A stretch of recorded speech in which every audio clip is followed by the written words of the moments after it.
Sun's Dusk, Book 11 of 2920, the last year of the First Era.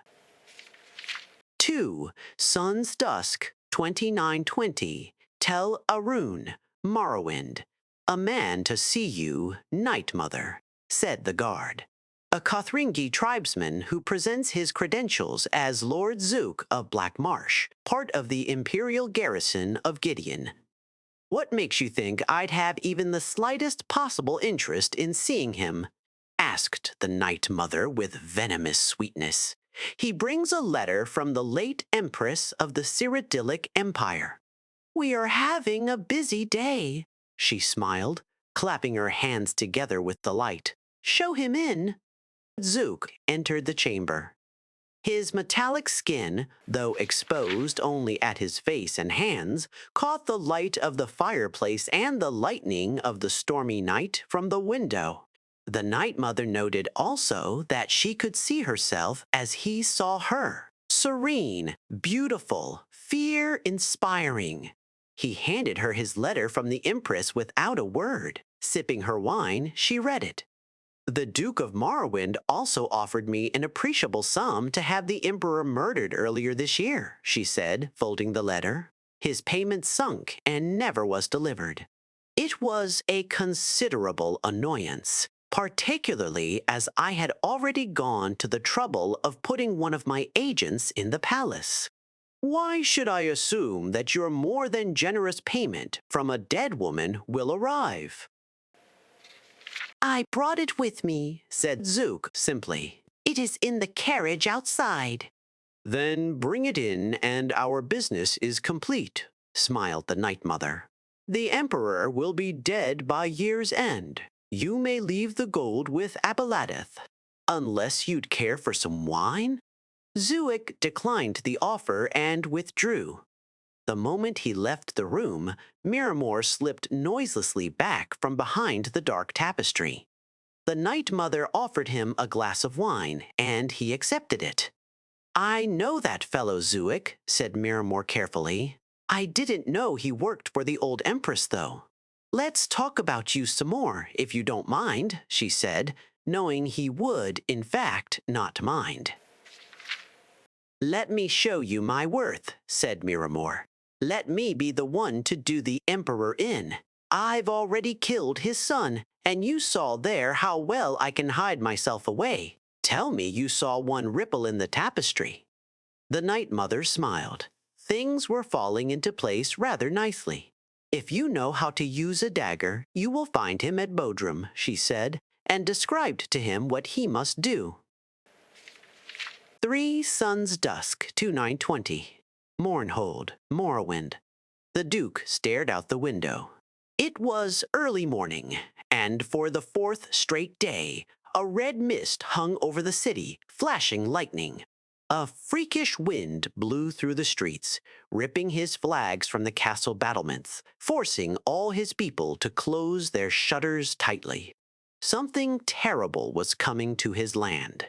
He was not a greatly learned man, but he knew the signs. So too did his subjects. When will my messengers reach the 3? He growled, turning to his castellan. Vivek is far to the north, negotiating the treaty with the Emperor, the man said, his face and voice trembling with fear. Almalexia and Sothosil are in Necrom. Perhaps they can be reached in a few days' time. The Duke nodded. He knew his messengers were fast, but so too was the hand of Oblivion. 6 Sun's Dusk, 2920. Bodrum, Morrowind, torchlight caught in the misting snow gave the place an otherworldly quality. The soldiers from both camps found themselves huddled together around the largest of the bonfires, winter bringing enemies of 80 of warring close together. While only a few of the Dunmer Guard could speak Cyrodiilic, they found common ground battling for warmth. When a pretty Red Guard maiden passed into their midst to warm herself before moving back to the treaty tent, many a man from both army raised their eyes in approval. The Emperor Riemann III was eager to leave negotiations before they had ever begun. A month earlier, he thought it would be a sign of goodwill to meet at the site of his defeat to Vivek's army. But the place brought back more bad memories than he thought it would.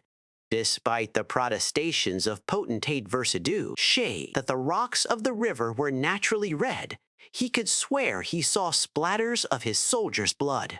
"We have all the particulars of the treaty," he said, taking a glass of hot Yule from his mistress Corda. "But here and now is not the place for signing. We should do it at the Imperial Palace, with all the pomp and splendor this historic occasion demands. You must bring Almalexia with you too, and that wizard fellow." "So the seal," whispered the potentate. "When?" asked Vivek with infinite patience. "In exactly a month's time," said the emperor, smiling munificently and clambering awkwardly to his feet. "We will hold a grand ball to commemorate. Now I must take a walk. My legs are all cramped up with the weather. Corda, my dear, will you walk with me?" "Of course, your Imperial Majesty," she said, helping him toward the tent's entrance. "Would you like me to come with you as well, your Imperial Majesty?" asked Versidue. "Shay," asked King Drozel of Senchal, a newly appointed advisor to the court. "That won't be necessary. I won't be gone a minute," said Riemann. Miramore crouched in the same rushes he had hidden in nearly 8 months before. Now the ground was hard and snow-covered, and the rushes slick with ice. Every slight movement he made issued forth a crunch. If it were not for the raucous songs of the combined Morrowind and Imperial army gathered about the bonfire, he would not have dared creep as close to the Emperor and his concubine. They were standing at the curve in the frozen creek below the bluff, surrounded by trees sparkling with ice. Carefully, Miramore removed the dagger from its sheath. He had slightly exaggerated his abilities with the short blade to the Night Mother. True, he had used one to cut the throat of Prince Juilek, but the lad was not in any position to fight back at the time. Still, how difficult could it be to stab an old man with one eye? What sort of blade skill would such an easy assassination require? His ideal moment presented itself before his eyes. The woman saw something deeper in the woods, an icicle of an unusual shape, she said, and darted off to get it. The Emperor remained behind, laughing. He turned to the face of the bluff to see his soldiers singing their song's refrain, his back to his assassin. Miramore knew the moment had come. Mindful of the sound of his footfall on the icy ground, he stepped forward and struck. Very nearly. Almost simultaneously, he was aware of a strong arm holding back his striking arm and another one punching a dagger into his throat. He could not scream. The Emperor, still looking up at the soldiers, never saw Miramore pulled back into the brush, and a hand much more skilled than his slicing into his back, paralyzing him. His blood pooling out and already crystallizing on the frozen ground, Miramore watched, dying, as the Emperor and his courtesan returned to join the camp up on the bluff. 12. Sun's Dusk, 2920. Mournhold, Morrowind. A gout of ever-erupting flame was all that remained of the central courtyard of Castle Mournhold, blasting skyward into the boiling clouds. A thick, tarry smoke rolled through the streets, igniting everything that was wood or paper on fire. Winged bat-like creatures harried the citizens from their hiding places out into the open, where they were met by the real army. The only thing that kept all of Mournhold from burning to the ground was the wet, sputtering blood of its people. Mehrunes Dagon smiled as he surveyed the castle crumbling. "To think I nearly didn't come," he said aloud, his voice booming over the chaos. "Imagine missing all this fun." His attention was arrested by a needle-thin shaft of light piercing through his black and red shadowed sky. He followed it to its source, 2 figures, a man and a woman, standing on the hill above town. The man in the white robe he recognized immediately as Sotha Sil, the sorcerer who had talked all the princes of Oblivion into that meaningless truce. "If you've come for the Duke of Mournhold, he isn't here," laughed Mehrunes Dagon. "But you might find pieces of him the next time it rains." "Daedra, we cannot kill you," said Almalexia, her face hard and resolute. "But that you will soon regret." With that, 2 living gods and a prince of Oblivion engaged in battle on the ruins of Mournhold. 17 Suns Dusk, 2020, Tel Arun, Morrowind. "Night Mother," said the guard. "Correspondence from your agent in the Imperial Palace." The Night Mother read the note carefully. The test had been a success. Miramor had been successfully detected and slain. The Emperor was in very unsafe hands. The Night Mother responded immediately. 18. Suns Dusk, 29. Balmora, Morrowind, Sotha Sil, face solemn and unreadable, greeted Vivek at the Grand Plaza in front of his palace.